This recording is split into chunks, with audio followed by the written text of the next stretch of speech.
Lights, cameras, and soon NBA action. But first, for most of the league, it was a day for the biggest stars and coaches to face the media. Everybody's 0-0 on Media Day, and the possibilities, they are endless. Hi, everyone. Great to have you there for our Media Day recap. I'm Matt Weiner, Sam Mitchell, Steve Smith, TV's Brent Barry right over there. And let's start where the 15-16 season left off with the Cleveland Cavaliers. Thanks to a Game 7 triple-double by LeBron James and the biggest shot of Kyrie Irving's life, the Cavs overcame a 3-1 finals deficit to win their first NBA title and brought a major championship to their city for the first time in a half-century. Now, time to try to do it again. Kristen Ledlow is on the Cavs beat. We're back at the Q. The Knicks are also back at the Q. Same thing as 2 years ago, but then they were celebrating your homecoming. Now they're celebrating a championship. What are you most looking forward to about that night? Just seeing the smiles on my teammates' faces and hearing the roar of our fans. That's the main thing. You know, being able to see my teammates get their ring, to see, you know, how much when you put in a lot of hard work, this is the benefit of it. And then seeing the smiles on the team's faces. I mean, on my fans' faces when they just see that moment happen. It's something they've been waiting for a long time. How do you, though, as you say, move forward? Well, I always say it best just to remove yourself emotionally from it. You know, you just see it for what it is. You take in the moment and move forward. That's it.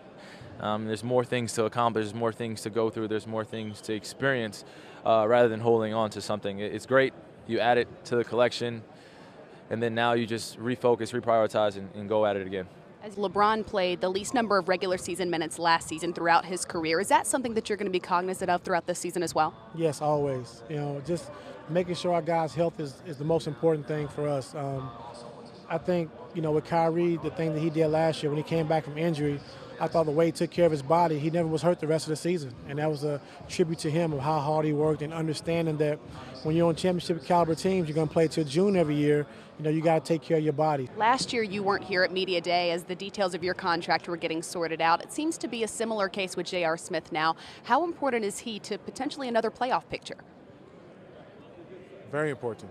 He's one of the core guys, and you know, like I said earlier, you know, JR has been big for us. You know, if you watch Game 5, I think he scored 11 points in the third quarter for us in Game 5, so he's been huge. And you know, like I said, you know, honestly and truthfully, I believe that, and I think other guys in the locker room and coaches believe, you know, we don't win again without JR. Where else, though, do you believe this roster is still lacking heading into camp? Well, with Mo Williams retiring, you know, with us losing Delly, you know, I think it's important to, you know, find who's going to play that backup point guard, you know, and, you know, we might have to do it by committee. You know, Kay's coming along, Kay Felder. We can play Shumpert some backup point with LeBron on the floor with him, you know, Jordan McCray. So we're going to have to do it by committee until we figure out, you know, what's the best, you know, thing for this team.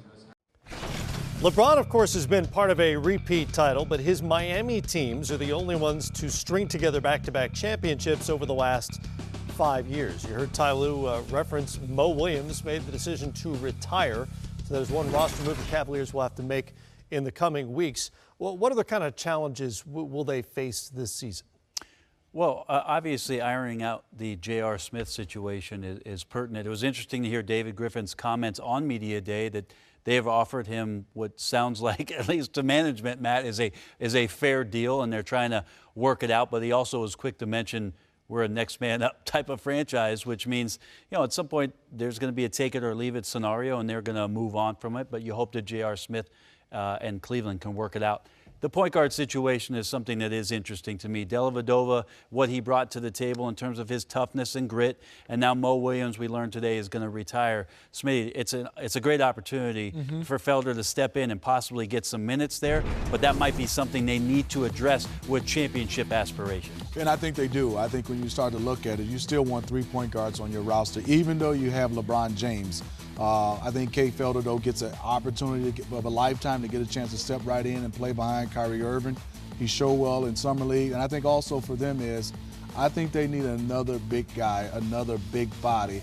I'm not sure if I'm looking for Tristan Thompson and Chris Anderson and Birdman if they will get wore down in the regular season. So I think they need another big, just to have another guy out there, because you're always going to have these nagging injuries, to have a guy that can go out there and bang with some of those guys. So I think they need another 6 fouls, whoever it may be. No Timothy Mozgov on that roster now. He's an L.A. Laker. As you look ahead to the road to another finals, and frankly, most people have them penciled in there already. Well, what could get in their way? Obviously, an injury to one of their major players is always a concern, but what else could get in their way? Well, man, I don't think anything get in the way. I think what people keep talking about is because they won the championship, are they going to become complacent? All three of us have been on winning teams that are supposed to win, and teams. Now, I went to 2 Eastern Conference game finals. You guys have played in finals and won championships. Winning breeds confidence, and it's a drug. When you're used to winning, it's a drug, man, and you want that feeling each and every night. So I don't think it's going to be about complacency. I think it's going to come down to health and then finding that backup. And what I find interesting is that they're not talking about Kyrie playing the backup point guard because they finally realized Kyrie is at his best when he's off the ball, being able to do the things that he do best. So I think they got the time to bring some players along slowly to fit them in. I don't think early in the season Ty Lue wants to put all that, the emphasis in LeBron James doing everything. He want to kind of let LeBron play his role and just let them grow into development. It's not about the regular season for them, it's about the playoffs.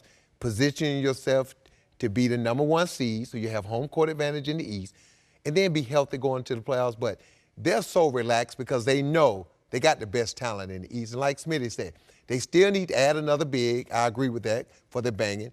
You may not need a big guy to win the championship, but you need another big guy to help get you there. As far as the backup point guard spot goes, in terms of replacing Mo Williams, you're already starting to hear some veteran names. Norris Cole, Mario Chalmers, Kirk Heinrich, a couple of those former LeBron James teammates in Miami, by the way. So here's what the Cavalier depth chart looks like at the moment, and we're including J.R. Smith because the expectation is that they will reach a deal the way they did with Tristan Thompson, same agent, obviously same team. We could take Mo Williams off the board. But we can take Mo Williams off there because he announced earlier today that actually, I guess he didn't announce it. He called David Griffin, the general manager, and informed him that he will not be playing. Presumably that means a retirement moving forward. So the Cavaliers are, for the most part, the same team. One interesting change is Mike Dunleavy, who fits really well if he's healthy, and that's a big if for him. Yeah, man, I was sitting there looking at their roster, man, their depth chart, and when Mike Dunleavy, you know how good a player and how versatile he is. A guy that can play 1, 2, 3 positions on the court. He can knock down shots. He's a great team defender, and he just knows how to play in a savvy player. But if he's healthy, he could be that Richard Jefferson, like Richard played that role for them last year in the finals, coming in different lineup in different situations. I think Mike Dunleavy, and then also more important, he's that guy that he can give LeBron James some rest if he's healthy. You can cut LeBron minutes a little bit because the thing about the Cleveland Cavaliers now, Ty Lue said it best, it's about them being healthy. They know how to win, and they know what they have to do, and they have the talent. It's about keeping these guys rested, keeping them focused, and getting them ready for the last 30 games of the season. And Mike Dunleavy, if healthy, can be crucial to that because he can play so many positions, and when they do have injuries, he can step in and kind of keep their thing steady on the right pace. Spoken like a true coach, he can cut LeBron James minutes, right? Yeah, I mean, because that's always the plan going into the season. Hey, we're gonna keep you fresh. We're gonna cut your minutes down, give you a rest here and there. But he's always the ripcord, right? I mean, anything goes wrong, he's the, well, in case of emergency, in case you of go emergency, LeBron, what you call that king. great pill box of his. Yeah, that's right. He cures all headaches. Yeah, you go to the medicine cabinet, you grab a LeBron James, and you throw it in, and it settles everything. I did talk to Mike over the summer a few times, Matt. He feels great. He's excited about the opportunity in Cleveland. And to think that, Mike Dunleavy, with the wares that you talked about, Sam, just falls into the lap of the team that just won the NBA championship. Now, Mike will tell you he's no Kevin Durant, but in terms of what he does, ball movement, off-ball movement, spacing, assist making, Mike's 6'9" and can get in and rebound a little bit. He's got a great basketball intellect.